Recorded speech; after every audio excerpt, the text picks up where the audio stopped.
the very first episode with Juice with the Moose podcast, and today we have on a very special person, Aurora Gentry. How the hell are you? Hi. It's nice to finally meet you.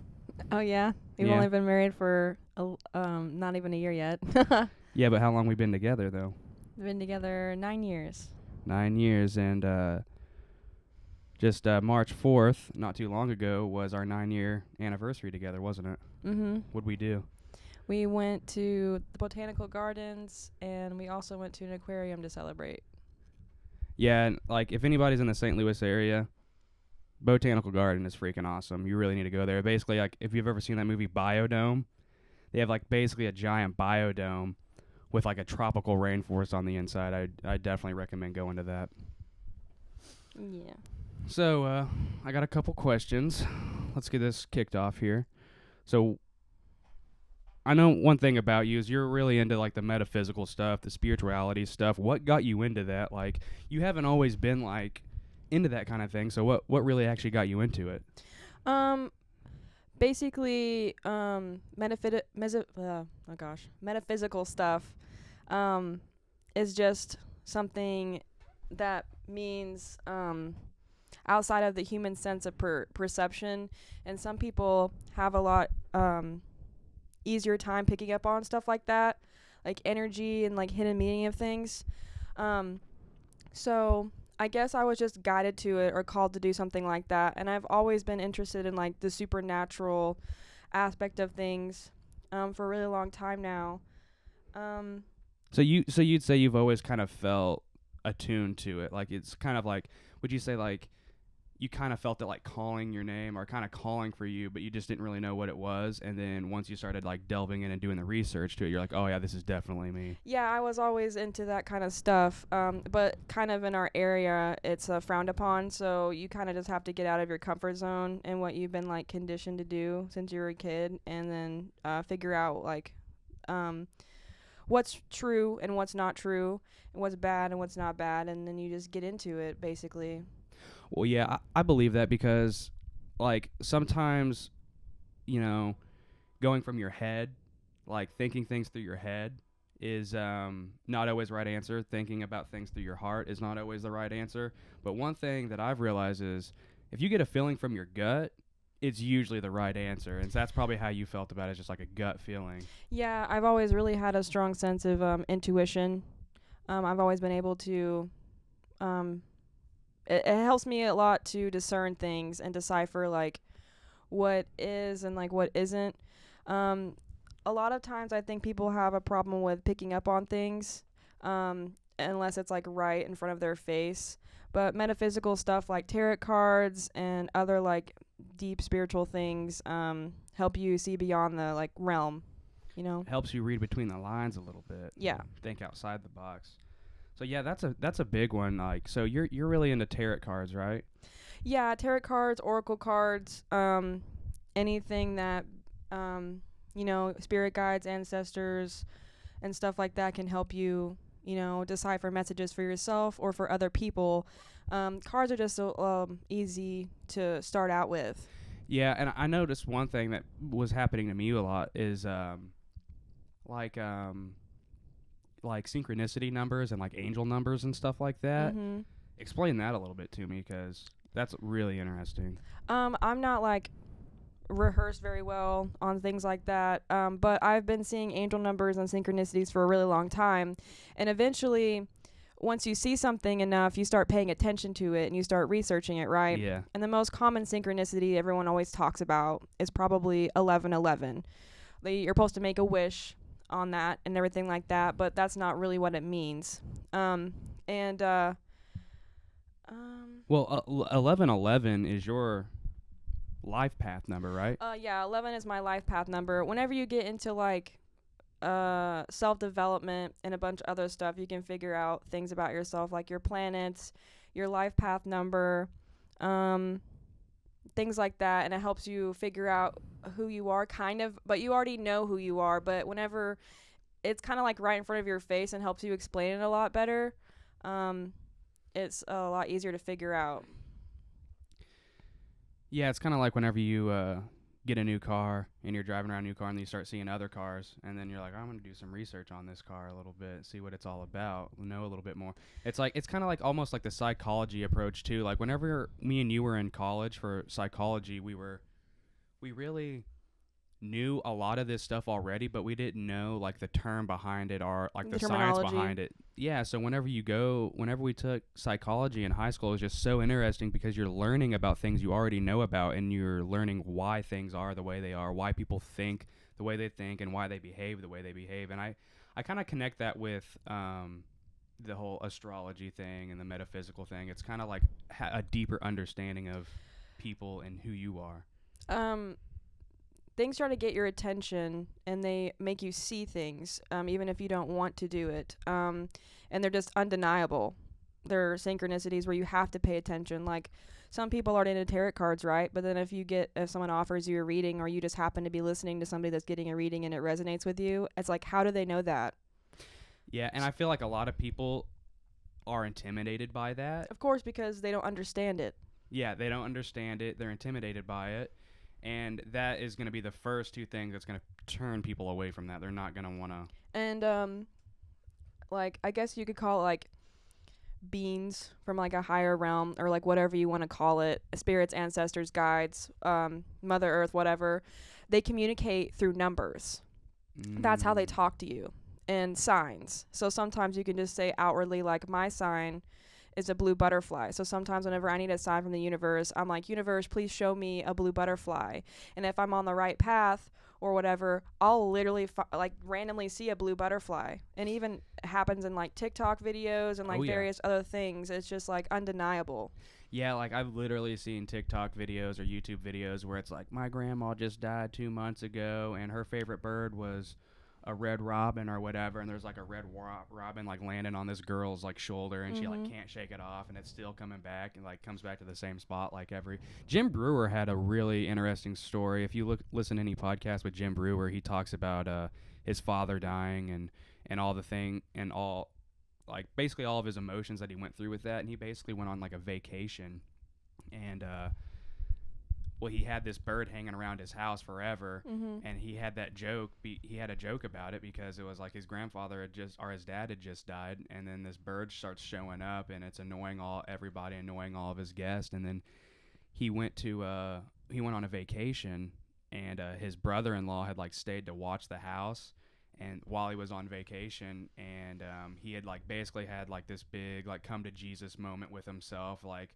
was out at the beach just like screaming and crying, like, and just trying to let go of his father's death, and he finally let go. And then he comes back from his vacation back to his house, and he's like, hey, you know that really annoying bird that would always peck at your window? It's gone now. He's like, I knew it. Yeah.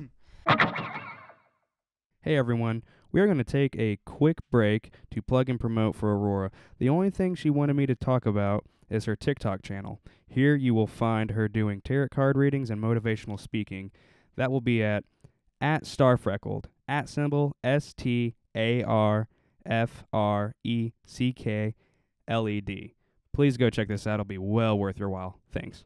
Now back to the podcast. But another question I had is, you're a creative, like you're very artistic, you're very creative, you are your own thing. So what is like your favorite creative thing that you're into right now? So I like to do a lot of things. And I guess the one thing that I'm into right now is honestly trying to figure out how I can be a professional mermaid. No, that's cool. That's cool. They call it mermaiding. Yeah. I've been doing a lot of research online and figuring out how to start doing that. And I have a nose piercing, right? So it's a little bit hard for me to like plug my nose underwater, and you don't want to do that. So I have to learn how to like not have any assistance and just like go underneath the water and not hold my nose and like look around and do that kind of stuff. I'm already a really good swimmer, but as far as getting like the equipment and things set up. But another thing that I'm into right now that might be more like relatable is I've been making like fake cakes and stuff like that. And all you really have to have is like foam, styrofoam, and spackling, and just be able to do some icing, and then it's really cool. You can hang it on the wall. You can do whatever you want with it. Yeah, that's really cool. What else would you say is like your forte? You know, I know you're a painter and a drawer and all kinds of sort of things. So, I just like to make things with my hands. Anything that I mm, find creative or like anything that I can add to and just make, I guess, in my own perspective better.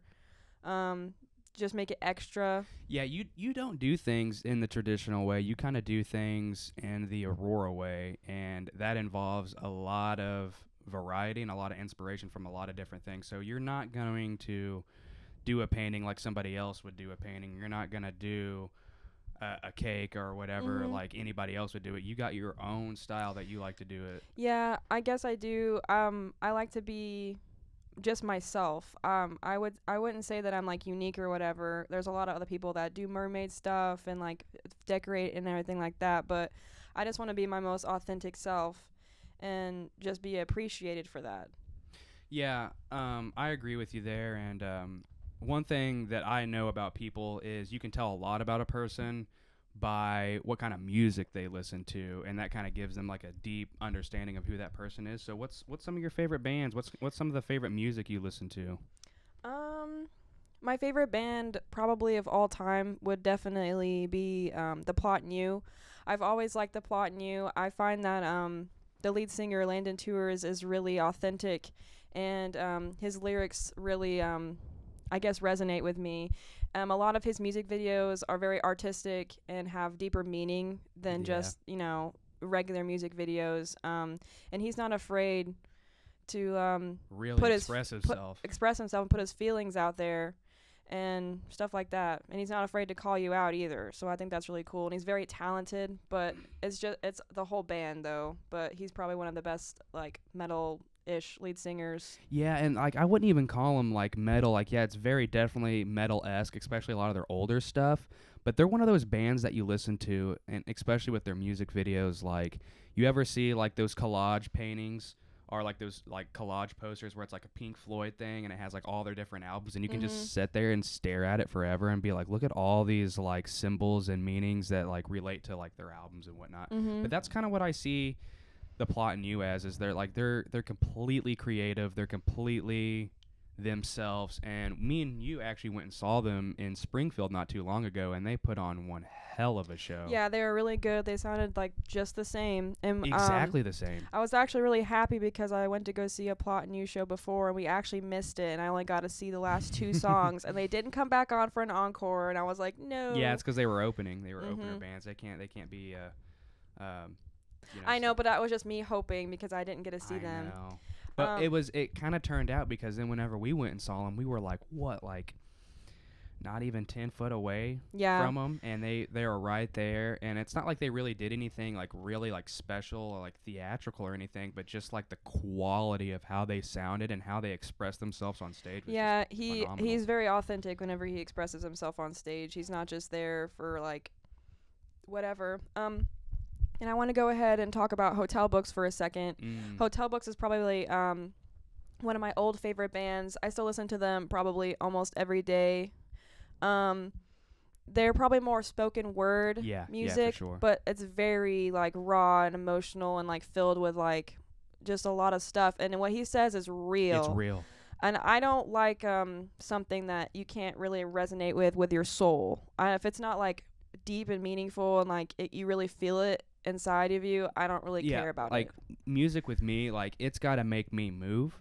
It's got to make me think. It's got to make me cry, or it's got to make me happy, or else I ain't into it. Like that's like one of my favorite bands is Gideon, is because Mhm. their statements are so bold that resonates you on a personal level. But the way that they talk about their lyrics and they go about their lyrics, it's not like super like cheesy or anything. It's like actually like a really creative way of express. And these dudes dress up like cowboys. You know that it's really good if it makes you have goosebumps. Oh yeah. If the song doesn't give you goosebumps, then I don't really know Mm. what to say. And everything is a lot really cookie cutter these days. Like there's bands out there that are good and I enjoy listening to them, but it's not like I'm going to be pulling them back up on my playlist to listen to them over and over and over again. Yeah, it's like, oh, it's a fun little thing, and then you move on from that. Yeah, it's like it's a cool song. It had a cool part, but then nothing really resonated with me on a deep level. So Mhm.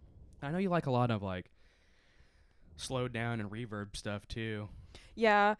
Sometimes songs are way better when they're slowed down and reverbed. I know, isn't that weird? Yeah. I don't know. I like it too. One more quick break so I can cover my end of things. So, if you are listening to this podcast, you probably know that I'm in a band called Out of Reach. We sound like a grungy hard rock / metal band. So, if you're into that kind of music, go give us a listen on all music streaming platforms. Give us a like and a follow on YouTube, Facebook, Instagram, and TikTok. It's just one click for you, and it means the world to us. Now, back to the podcast. So let's talk about the general state of society. All right. What's a hot take that you have about the way society is and how the government is, and like what's your take on Society in America is a hot dumpster fire. Like, that? yeah. Yeah, I agree with you. I definitely agree. It's for one, we don't make enough money over here. No. They keep us right where they want us, don't they? Yeah, basically, The health insurance should we don't be make free. we don't make enough money to pay for ourselves to basically go to the doctor and get better, and then like we can't work if we can't go to the if we aren't. Oh gosh. No, it's basically what you're trying to say is like, or what I think you're trying to say is like, whenever you're playing a video game or any game, you know you're playing a game. So sometimes whenever I wake up in the morning, I know in my heart that this is just like a game. I feel it in my gut. Like, we are just part of this game, and the creator of this game is like the government or society that has set these limitations on you. You can't reach the next level until you do this or you do that. I get what you're saying. What I was trying to say without stuttering everywhere was basically like, you go to work, you don't make enough money, and then one day you get sick, and then you have to go to the doctor, right? Mm-hmm. Well, the state law in Missouri basically says they can fire you for whatever reason they want. So if you fall down the stairs and break your leg and you can't make it to work, well, you're fired. And then how are you going to pay for your doctor bills if you're fired with a broken leg? Yeah, because then not only that, but you're missing work, so you're out of money right there. They're not going to pay you for that. And then you got to go to the doctor, and you got to pay for that too. And then you're getting strikes for your attendance at work, and it's just like they keep you just right where they need you, and they're not going to let you progress. You better hope that you have good insurance from your work if they allow you to stay, because they might think that you're too much of a hassle and then get rid of you, you know. And it's sad because they make it to where we have to have jobs pretty much to make money, but sometimes they make the requirements a little bit too hard. You have to get like $30,000 in student debt to even be able to qualify for a job, and then the whole time you're trying to like basically live your life. You have money now, so you're trying to do things you would like to do, but you can't because you have to pay all this debt because that's how you got there in the first place. So yeah, I agree with that. It's like I'm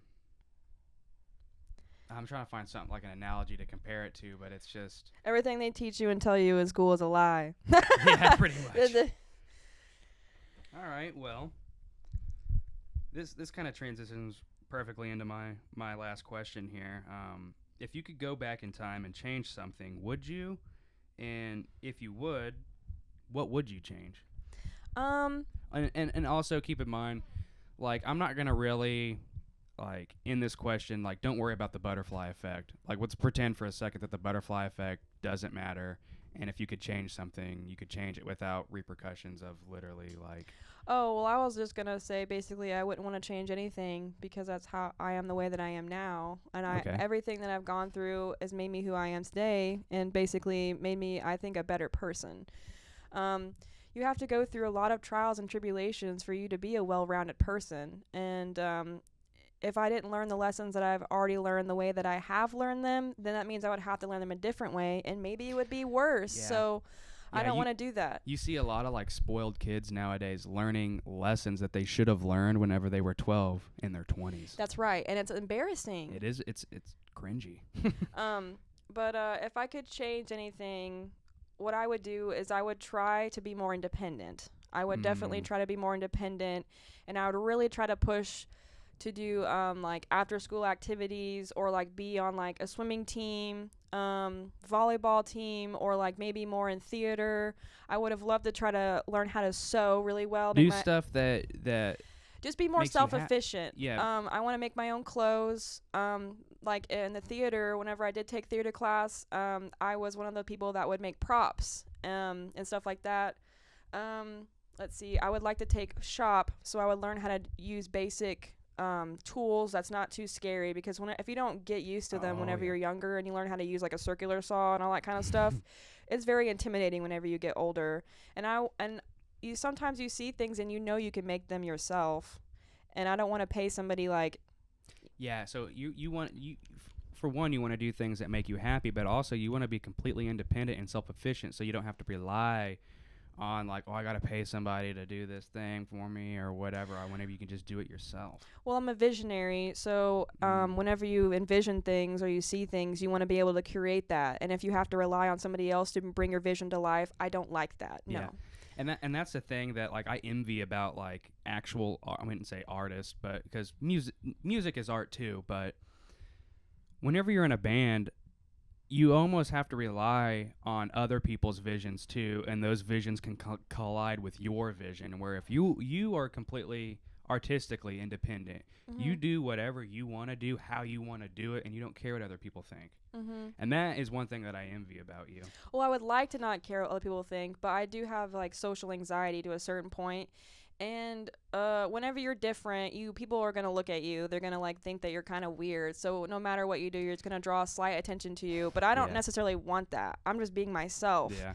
And depending on like who that person is, they can like me or they don't like me. It's very black and white, and that's fine with me. And those are also like lessons learned. You know, it's like, I feel like the older we get, the more we realize that none of those opinions matter. And like kind of like what me and you were talking about in the car the other day, it's like when you're going through life and you're learning these lessons, it's almost everything to me is almost a blessing. It's like it's either a blessing and you should be thankful for that, or it's a blessing in disguise. But one thing that you said is that there's also just pure evil in the world. There is people that just are envious of you and jealous of you, and they just want to see you fail. And it's as simple as that. And that you should give no energy to. It's because their demons don't like your angels. They don't. They see that you're pure or something of heart, and they can't stand it. But like, why though? It's just that's how it be. It's the way she goes, boys. Basically. Well, Aurora, thank you for doing the first podcast with me. I couldn't have think of anybody better to kick this thing off with than my beloved wife. You're welcome, honey. So we're going to go ahead and wrap this thing up, and I'm going to go ahead and click in some promotional stuff for her and all that stuff, all right? Okay. All right, thanks, guys. Talk to you later. Bye.